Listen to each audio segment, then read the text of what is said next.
Overlanding is a simple off-roading style that is basically defined as going from one place to another using as few maintained or paved roads as possible.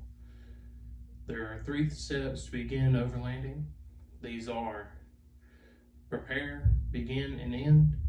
And if these 3 steps are completed properly, then an overlanding trip has occurred.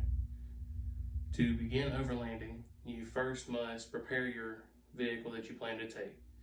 Typically, this vehicle is going to be 4-wheel drive and may have some new components that will allow it to perform better.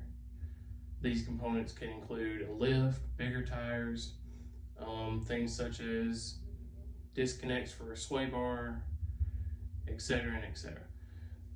To begin, the basic necessities for overlanding will include you need to air down tires to get more traction on the ground, giving you a wider patch of rubber on the ground. To go along with that, you need to more or less test everything in your rig so if you do get stuck, you may have problems then that you may not have expected. These problems may also include winches not working, so you may be stuck and go as far as your 4-wheel drive not properly functioning, which allows you to be stuck and stranded. To begin an overland adventure, you first have to go to where you truly begin the journey.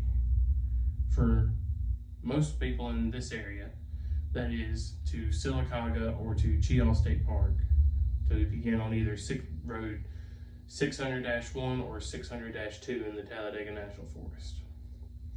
Now, to get to Sylacauga, you go down Highway 77 and then turn on 231 and it takes you, or 21, and it takes you straight to Sylacauga.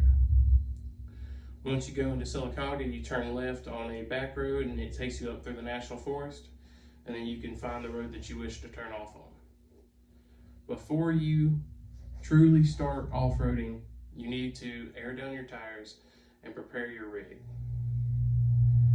So once you've began overlanding some, you're gonna experience the rocks and all this kind of stuff where you're bouncing around, and then you can pass all these nice overlooks that give you great views of the mountains and have a really good time.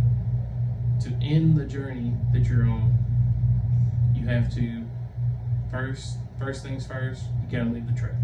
Once you leave the trail, you can easily stop by a gas station or something, or use onboard air that you may have on your vehicle to air your tires back up. Once you air your tires back up, you can drive home and then assess any problems that you've had out of the vehicle from home or while you're on the trail.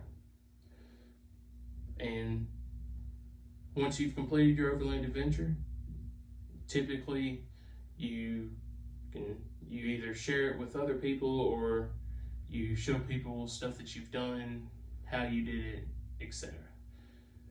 In the end, the 3 steps to overlanding are always going to be prepare, begin, and end. These 3 steps will always end in a great overland adventure. Thank you.